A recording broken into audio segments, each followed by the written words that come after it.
sonría para que se vea bien. Ok, ya. Bueno, entonces vamos a comenzar. Le decía que la entrevista habla sobre la desigualdad educativa y la política en México. Ajá. Para eso necesitaba entrevistar a un experto y pues dije que mejor que un director de una escuela. Entonces, yo creo que está mejor que lo entreviste así. Y de todas maneras, pues vamos a comenzar, ¿va? Está muy bien. Ok, bueno, gracias por la oportunidad de entrevistarlo. Mi nombre es Gabriela Quintana, soy la entrevistadora y tengo el gusto con el profesor. ¿Puede decir su nombre, por favor? Soy Jesús Alejandro Sarabia Morales. Ok. ¿Nos puede contar un poco sobre su trayectoria, por favor? Sí, mira, en realidad nosotros, en mi caso, pues a mí me gustó la docencia, me gustó involucrarme en la cuestión política, en la cuestión, todo lo que tenga que ver con la educación. Y bueno, pues estudié en la UPN, soy egresado, estoy actualmente estudiando una maestría, soy directivo, ya llevo 10 años como director. Y bueno, pues mi labor básicamente es tratar de ir dirigiendo, encauzando a todo un equipo de maestros, Ujú. que ahorita tengo a mi cargo 22 docentes. Ok, muy bien. Entonces, bueno, vamos a tomar un poquito del contexto de esta entrevista. Esta entrevista es ¿Sí? para la materia de entrevista de la carrera de Comunicación y Periodismo de la UNAM, en la FES Aragón. El tema que vamos a abordar en esta entrevista va a ser la desigualdad educativa y la política en el país. Para comenzar, hay que tener, como le decía, un poco de contexto. ¿Nos pueden platicar un poco cómo es que la política se ha visto envuelta en la educación básica aquí en México? Pues mira, tiene varias vertientes la política y que llega a influir dentro de la educación en México. Por ejemplo, si retomamos que el gobierno analiza cuál es la necesidad de un determinado grupo de personas. Después lo analiza el gobierno y ese mismo gobierno empieza a determinarlo como darle prioridad a atender. Le destina un presupuesto, entonces ya la convertimos en política educativa. Esas políticas educativas muchas veces va trasquilándose porque dispone el gobierno un recurso para lo cual en muchas de las ocasiones va rasurándose, como se dice vulgarmente, ese recurso y los que estamos hasta abajo, pues ya nos llega muchísimo menos.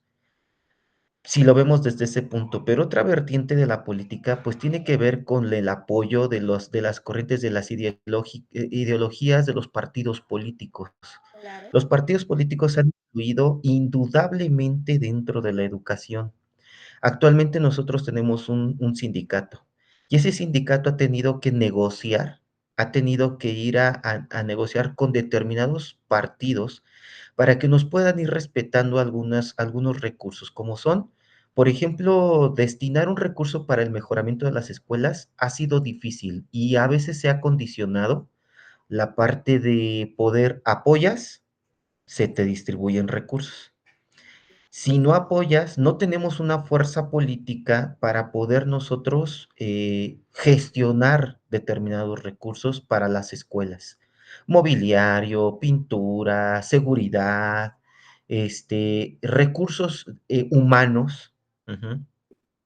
Y entonces eso es lo que se tiene. Pero también nosotros tenemos que destinarnos a poder, digámoslo así, estar involucrados para que podamos nosotros tener esa fuerza para negociar estos recursos. Ok. Si tú no llegas a involucrarte con estos partidos políticos, pues entonces quedas fuera, ¿no? También hay estímulos para los maestros, por ejemplo. Y si estos estímulos, por ejemplo, ahorita hay un estímulo aquí en la educación básica que se llama PROEB, que se ha recuperado por medio de la negociación que ha habido con el gobierno. Pero también nosotros gozamos de ciertos bonos en los cuales tenemos que se tienen que negociar año con año. Termina un año Sí. y vuelves a negociar. Termina un año y vuelves a negociar. Entonces, obviamente, pues si no apoyas, pues no vas a poder obtener esos beneficios. Ok. Entonces, como que la política sí se ha visto influenciada, pero si tomamos como que el concepto de política, que es el arte de convencer, Sí, entonces, pues tendríamos que convencer al gobierno, el gobierno nos tiene que convencer, nosotros tenemos que convencer a la comunidad y entonces tendría que ser un convencimiento de todos, ¿no? sí, sí, Pero al final de cuentas, pues se transquila todo, se confunde y vamos tomando la política como condicionamiento. Eso vivimos nosotros en las escuelas y en la educación. ok, perfecto. Sí, muy bien. Muchas gracias por ese gran contexto que nos dio. Entonces vamos a comenzar con las preguntas como tal. Vamos a tener tres enfoques en esta entrevista. Van a ser las promesas que la política le ha hecho a la educación mexicana, así como también las reformas, que es lo que estaba usted comentando hace rato sobre el sindicato que ustedes tienen, sobre estos acuerdos que a los que han llegado con el gobierno, por así decirlo, pues para que haya una cierta empatía por los dos lados, vaya. Entonces, y por último, vamos a ver esa gran desigualdad que se está viviendo en el país, eh, enfocándonos en las escuelas privadas, en el elitismo que hay, pero también cómo es que hay un elitismo en la... Yo sé que usted es de educación básica, sin embargo, creo que se ve desde ahí el que los efectos que hay en una educación elitista, por así decirlo, quienes deciden que van a la universidad o no. Más que nada los privilegiados o los no privilegiados. Pero pues eso poco a poco lo vamos a ir desenvolviendo en la entrevista. Así que comenzamos con la primera. Y bueno, la primera nos habla sobre, bueno, el PRI desde hace décadas ha sido llamado el Partido de la Educación Pública. Desde su punto de vista como docente, ¿cree que todavía es válido ese discurso o ya no tiene sustento hoy en día? No, yo creo que en mi punto de vista es que nunca ha sido válido y muchísimo menos ahora. Recordemos que el PRI se genera a través de una historia, el Partido Revolucionario Institucional, que aparentemente surgió por hacer una revolución Ujú, y en ese caso nos condicionaba. Era muy preciso y muy tangible que nos decía, si nos apoyas, das esto. ujú, Y muchos quedaron fuera. Recordemos el nivel de analfabetismo que se tenía anteriormente, que incluso no había una obligación más que primaria y si acaso secundaria. Entonces muchos de los papás, de los abuelos, bisabuelos, solamente quedaron hasta la primaria, otros en la secundaria, pero muy poquitos llegaban al medio superior. ¿No? E incluso antes los maestros salían de la secundaria e inmediatamente pasaban a estudiar para maestros, que era la normal básica. Entonces, porque no había ya quien preparara más gente, entonces dijeron, vámonos con esto, ¿no? Entonces, había, digamos, no cualquiera accesaba a la educación. Y pues si recordamos que que tenía bastantes años el PRI en el poder, pues entonces ahí también hay raíz del problema. exacto. Eso en otra pregunta lo vamos a abordar. Este, Ujú. ¿Eso es todo en esta pregunta o quiere agregar algo más? Con eso nada más sería. Ok. Entonces vamos con la segunda pregunta, que es, bueno, la desigualdad educativa en México, cree que es una herencia de décadas, como lo estaba diciendo, del gobierno priista, o simplemente es el reflejo de lo abandonada que está la educación en este país?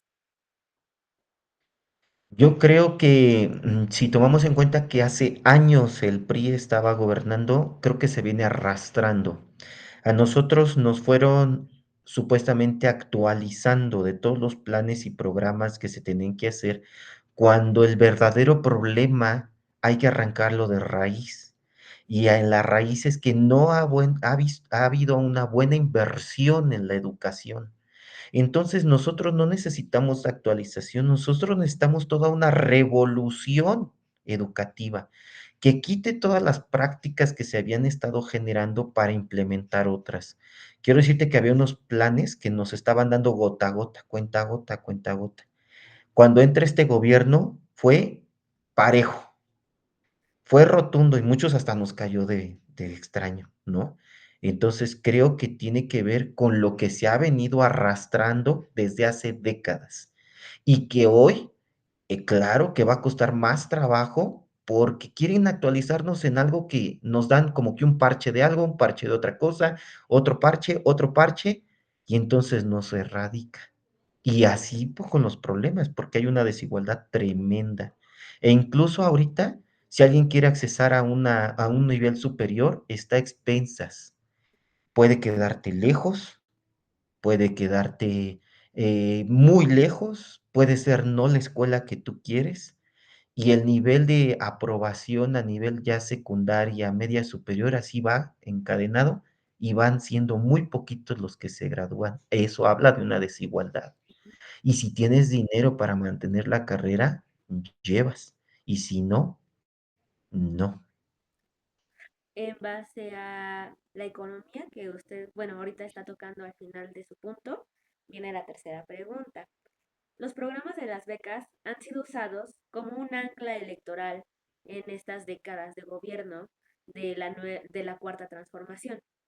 ¿Hasta qué punto cree que ayudan estas becas a los estudiantes y no solamente compran votos? Mira, yo creo que tiene que ver con la cultura que tenemos hoy en México. Hoy en día el joven no está concientizado de lo que realmente necesita para su vida. Un joven tiene que tener la conciencia desde el preescolar, educación inicial, preescolar, primaria, secundaria, medio superior y superior, de lo que quiere en su vida, de un proyecto de vida. Por lo tanto, si le llegan 1900 bimestrales, con él se siente que le va a alcanzar, prefiere comprarse algo que no tenga que ver con su escuela. 1900 bimestrales no alcanzan para resolver nada más en pasajes, en el material que piden en la escuela, pero pudiera ayudarles. Pero como el joven o la joven no tiene una conciencia de que tiene que priorizar sus gastos, tiene que tener un proyecto para salir adelante, entonces le da igual en qué se lo gaste.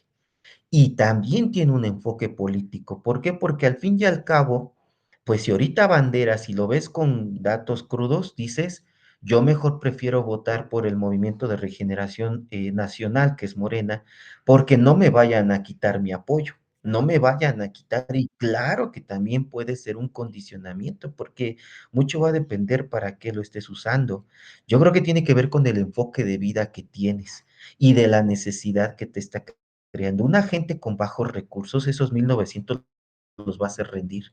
Pero un alumno que realmente no tiene la necesidad le va a dar igual en qué gastárselo.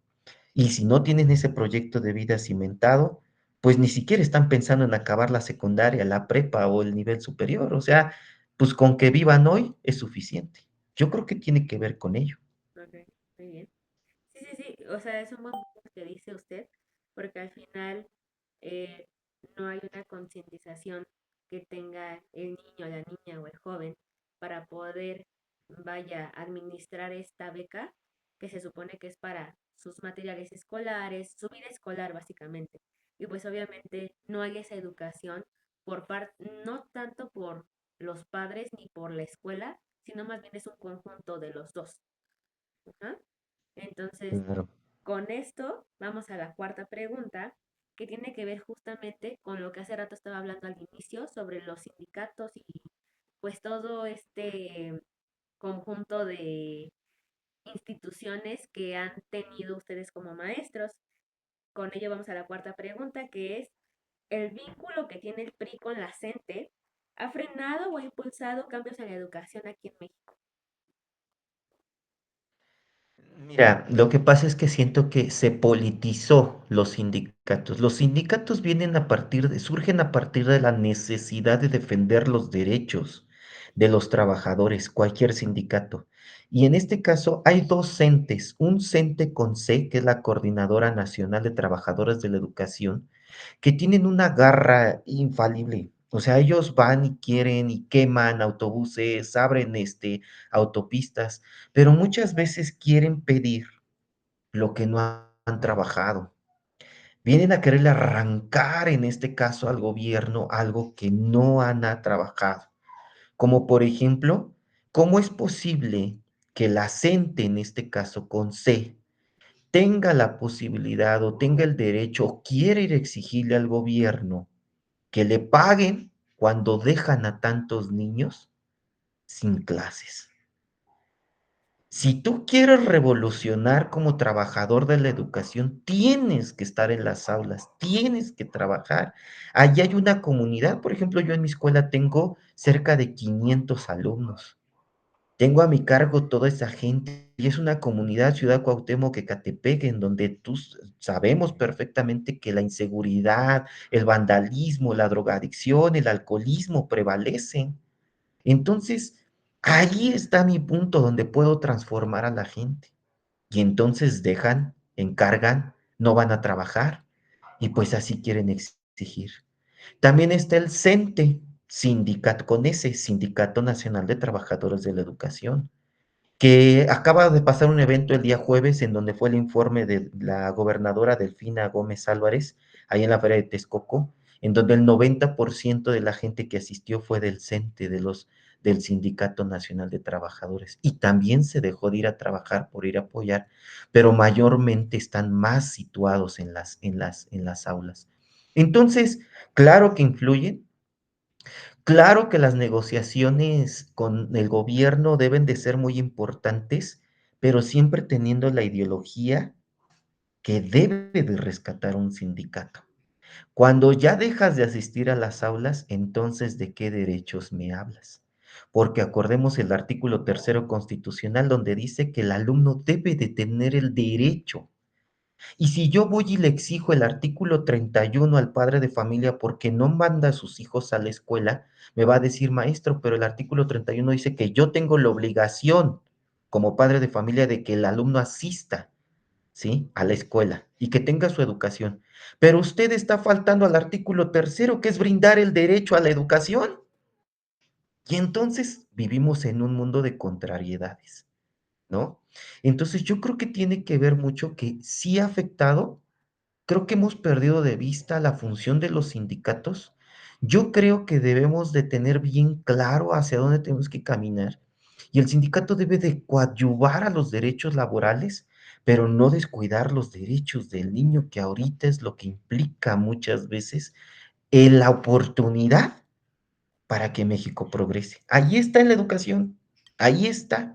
Llama a los padres, llámalos a la unidad con los compañeros maestros, con los gremios de otras, con las instituciones, con el DIF, con el municipio, para que puedas ayudar a los niños, ¿no?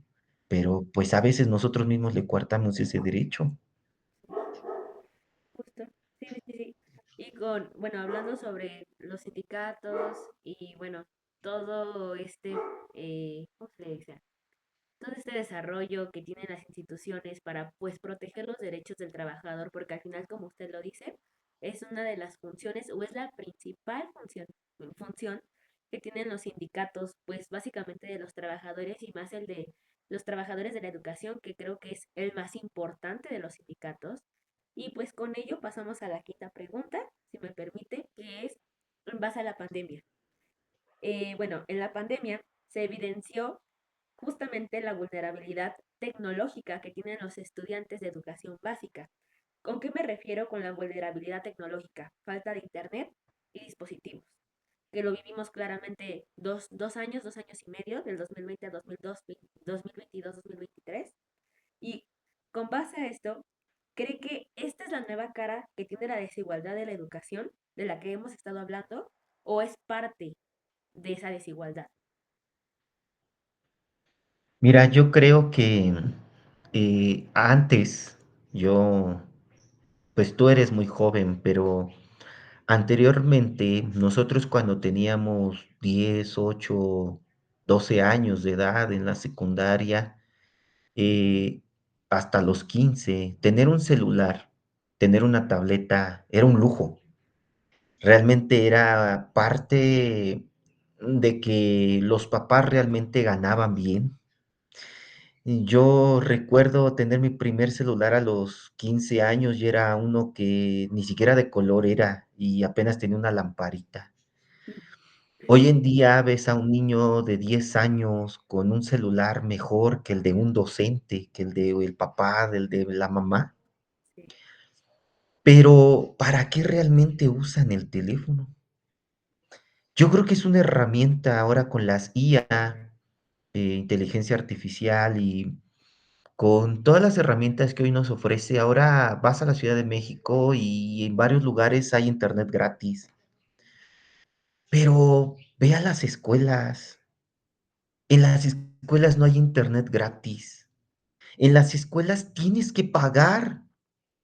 Los padres de familia tienen que aportar para que pueda haber internet en las escuelas. Antes, eso sí tengo que decirlo, en gobiernos pasados del partido PRI, por ejemplo, del PAN, si no me equivoco, teníamos un internet en las escuelas que se llamaba México Conectado, que intentaron que llegara a las escuelas. No lo lograron porque se dieron cuenta que no era costeable. Es mucho dinero el que se tiene que gastar. Y vaya, nos ponen a compararnos en evaluaciones internacionales.